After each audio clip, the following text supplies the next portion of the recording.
তোমার নাম জানি কি? শিফাক, ইশফাক। আচ্ছা দেখো, এখানে আমরা যখন বীজগণিতের এই যে গুণগুলো করতেছি, তুমি ক্লাস 7-এর যখন 4.1-এর গুণগুলো করি, প্রথম গুণগুলো তো হচ্ছে বীজগণিতের গুণগুলো সহজ, ইজি আর কি, একটার সাথে একটা গুণ করে দিলেই হয়। কিন্তু গুণের ব্যাপারে যখনই আমরা দুইটা রাশিতে মানে কনভার্ট হই, যেমন এখানে গুণ যাকে দিয়ে করছি x² + 1 আর x² - 1, ঠিক আছে?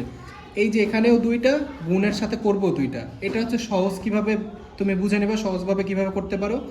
তুমি এই যে প্রথম রাশিটা আছে কি আছে x², এটার সাথে গুণ দিবা এই পরের আমাদের দ্বিতীয় যার সাথে গুণ দিতে আছি এখানে x², আর আবারও গুণ দিবা 1-এর সাথে।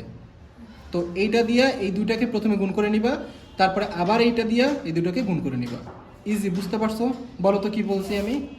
বলছি যে প্রথম রাশিটা দিয়ে এটাকে গুণ করব, দুইটা কি দুটোটাকে গুণ করব, তারপর হচ্ছে আবার এই রাশিটা দিয়ে আবার এই দুইটাকে গুণ করবো, ঠিক আছে? তাহলে বুঝতে পারছো? তাহলে ব্যাপারটা আমাদের জন্য ইজি হবে। অনেকে অন্যভাবে আরোভাবে বলতে পারে স্কুলে, ওগুলো মাথায় ঢোকানোর দরকার নাই, তাহলে এলোমেলো হয়ে যাবে। তাহলে আমি প্রথমে গুণ করবো কি x² সাথে গুণ কি দিব x², ঠিক আছে? এইবারে আমার এখানে সাইন আছে, সাইনকে ঠিক করতে হবে না, এখানে পিছনে সাইন থাকে প্লাস মনে মনে, তা আমি এটা দিয়ে এটা করছি, গেছে এটা। আর x² পিছনে সাইন আছে প্লাস, আর 1-এর পিছনে আছে কি মাইনাস, তাহলে প্লাস মাইনাসে কি হয়? প্লাস। প্লাস মাইনাসে মাইনাস হয়, প্লাস মাইনাসে মাইনাস। আচ্ছা ঠিক আছে, এটা আমি পরে দেখাই দিব না তোমাকে। প্লাস মাইনাসে হয়েছে গিয়ে মাইনাস, মাইনাসে মাইনাসে হচ্ছে প্লাস, ঠিক আছে? যেহেতু গত বছর তো তোমাদের এগুলো ছিল না, কারিকুলাম ছিল, তো নতুন আসছে তাই একবারে দেখাই দিচ্ছি। তাইলে এটার পিছনে আছে প্লাস আর 1-এর পিছনে আছে মাইনাস, প্লাস মাইনাসে দিব মাইনাস, আর গুণ করবো কাকে কাকে? x² গুণ 1। বোঝা গেছে? ভালো করে বুঝছো? আচ্ছা, এই গেল একটা। তারপরে আবার আমি ব্র্যাকেট দিয়ে আটকে দিলাম বোঝার সুবিধার্থে। আবার এই 1 দিয়ে কী করবো? দুটাকে গুণ দিব। তাহলে আবার যদি 1 দিয়ে গুণ দেয়, তাই 1-এর পিছনে আছে আমাদের প্লাস, আর x² পিছনেও আছে কি প্লাস। তাহলে দুইটাকে যদি আমি গুণ করতে যাই, প্লাসে প্লাসে প্লাস হবে, আর 1-এর সাথে গুণ দিব x²। আমি তোমার বোঝার সুবিধার্থে একবার গুণ টুন দিয়ে দেখাই দিচ্ছি, বুঝছো?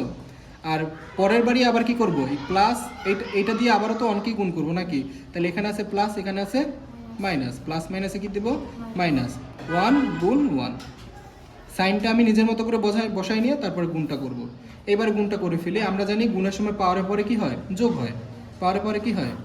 তাহলে x2 মিলে কি কত হবে? x4, ঠিক আছে? মাইনাস x² দিয়ে 1 গুণ করলে কি হবে? x²ই হবে, এটা চেঞ্জ কিছু হবে না। 1 দিয়ে যাকে গুণ করো সেমই হয়। প্লাস 1 দিয়ে x²কে গুণ করলে x²ই হবে, আর মাইনাস অনেককে 1। এতটুকু কি খুব ভালো করে বুঝছো? সমস্যা হবে না তো?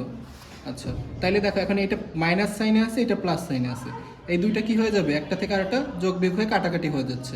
তাহলে থাকবে x⁴ - 1। বুঝছো? এটা হচ্ছে কয় রাশির গেল? দুইটা রাশি থাকলে। এবার একটু ডিফিকাল্ট আছে।